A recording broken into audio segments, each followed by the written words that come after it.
How is it that I have never talked about this movie?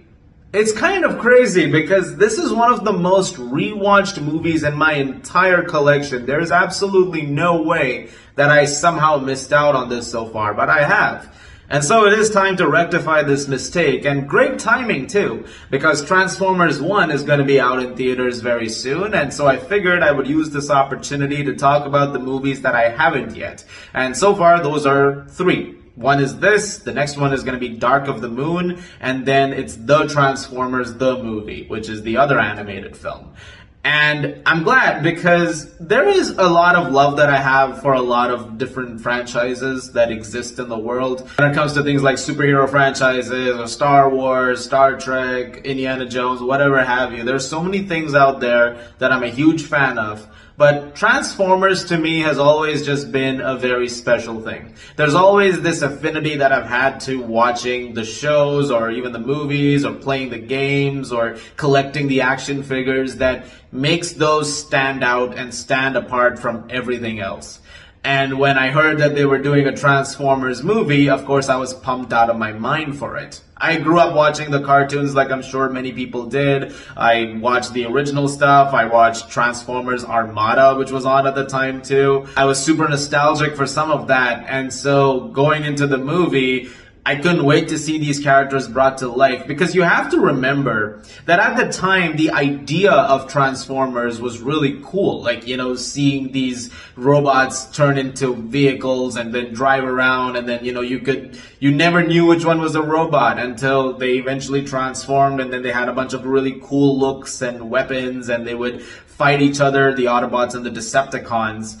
But the idea of actually having Transformers exist in the world around us was sort of a pipe dream. Enter Michael Bay, who ends up making this movie, and now you can see them in real life, or at least in the movie. It's like those are actually robots interacting with human beings or firing upon them, and it was just this incredibly bizarre experience right then and there. And it's a really insane movie. Like, when the movie goes insano style, which of course it does because Michael Bay, and it really is a visual spectacle to behold. And one that holds up remarkably. I haven't had to rewatch the movie for this video because I remember it shot for shot and beat for beat, line for line. But I was watching a few clips earlier, and there's this one part in particular where Optimus is on a freeway and he's tackled by Bone Crusher after he rams through the bus. It looks like it was done yesterday. Like, some of the visuals of this movie are unparalleled. And dare I say, it looks better than sometimes the visuals that came even in later movies. Like, there are shots of this that look impeccable. And the work that's applied over here is phenomenal, like especially bringing some of these characters to life. It was such a joy seeing Optimus Prime, that Peterbilt truck transform in front of you, or Megatron becoming that alien spacecraft, or Starscream as the F-22, Bumblebee as a Chevrolet Camaro. I mean, the list goes on and on. There was just so much great stuff over there.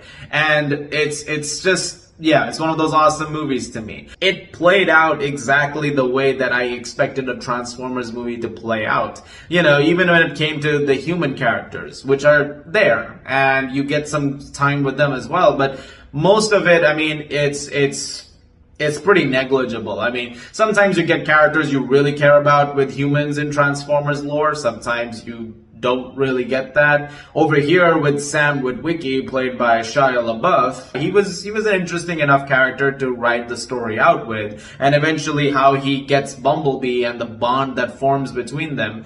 I did like that as well, and it was really good. And that's something that over the 3 main core trilogy movies with Sam Witwicky and Bumblebee, that connection is one thing that I really liked that stayed there. And then eventually, him trying to figure out how to deal with the Transformers, the glasses that he has from his great-great-grandfather, which have the code to the Allspark imprinted upon them because Megatron lasered his eyes frozen in the ice. It's really fun. It's just a very interesting storyline to follow. And then, of course, eventually him having a crush on Michaela, played by Megan Fox, who I think everybody has had something to say about Megan Fox in this movie or to remark upon, so there's nothing I can add to that conversation, but yeah, she's there, and yeah. But even the other human characters like Lennox and Epps in the desert, the military guys, Josh Duhamel and Tyrese Gibson, really like those characters. They were awesome in the movie. The CIA stuff with Maggie, Rachel Taylor, also really solid. Trying to figure out what that frequency is from the attack that happened in the desert in the early part of the movie. And then eventually working with Glenn, Anthony Anderson, and trying to, hack through that. Which was, it was also really fun. Like, actually, that whole CIA thing leads to a pretty fun sequence on Air Force One with Frenzy. The entire Scorponok fight that happens eventually as the air support comes in. That moment is so awesome. I love that thing so much. My God, that was instant adrenaline right then and there. I mean, it's really great. The big finale that takes place in Mission City, like that whole thing that eventually goes down with Sam running across with the cube, Optimus and Megatron duking it out, Bumblebee harnessed to the back of the truck as Michaela drives it, trying to give an assist to the military. That was also really good. Eventually entering Sector 7 and seeing the stuff that they've been working with in regards to the Allspark and having NBE-1 Megatron in there. I'm really just reciting moments at this point, aren't I? Like, I feel like I'm just really just going on talking about stuff that's just in the movie, not really giving you a review of the movie. But again, this is all about nostalgia. Like, it's all the stuff that's built around it. The novelization I remember reading too. I was such a big fan of that book. I read it a bunch of times, cover to cover, because it's added so much to the story of the movie. I was so invested in it. And there's extra stuff with characters that was really great too.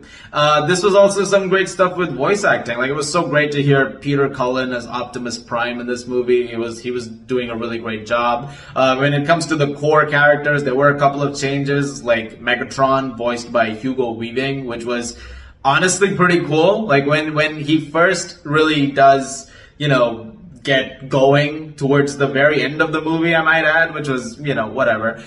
When he does eventually get going, Hugo Weaving's voice comes out of Megatron's mouth, like, where is the cube? Like, fuck, that's awesome. Humans don't deserve to live. They deserve to choose for themselves. And you will Die with them. Something that gets talked about a lot when it comes to Transformers is the score by Steve Jablonsky. Rightfully so, because it's a great score. It's one of those things where, you have a composer who's been doing stuff for a while, and then there is that one score that drops, like, this is the thing. This is the thing that people are about to hear, and it's going to be that thing everybody remembers you for. And that is what you get with the Transformers score. That first score is incredible. Some of those tracks are on constant loop even right now. I just listened to Arrival to Earth earlier. It's such a wonderfully done piece of music. And of course, the soundtrack with, What I've Done by Linkin Park, which has now become a bit of an internet meme, especially when it comes to the ending of the movie, which is Optimus Prime narrating over the song playing. Yeah, that makes sense. It's a great meme. It's a great scene. It's a great ending, especially with, like, hey, Megatron's dead. He's been plunged into the deepest point of the ocean now. His body cannot be found until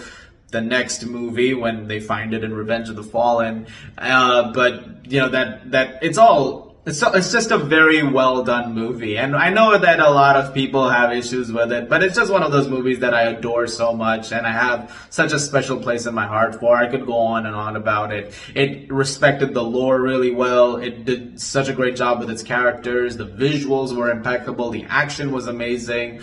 I mean, it's just a really great movie, and it's one that I love revisiting every now and then. It's just having a wonderful time with it, and I'm glad it exists. I'm glad that it happened and it led to the franchise that we have now. Even if all those movies did not work out as well as they could have, like, I can't say I love Revenge of the Fallen or Age of Extinction or The Last Night too much, but there are things in each of them that I enjoyed, and there are aspects of it that, were pretty cool. Like Revenge of the Fallen had, the forest fight and Devastator and a few other things like that. But yeah, there's some great stuff in every single one of them. I can't wait to rewatch it again after this. I feel like I'm just gonna go and do it again because it's such a fun time.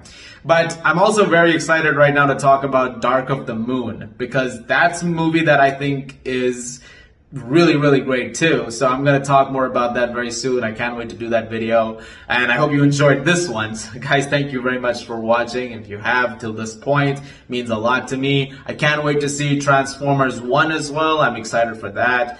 And if you like this, please do subscribe. Thank you once again. And without further ado, let's roll out.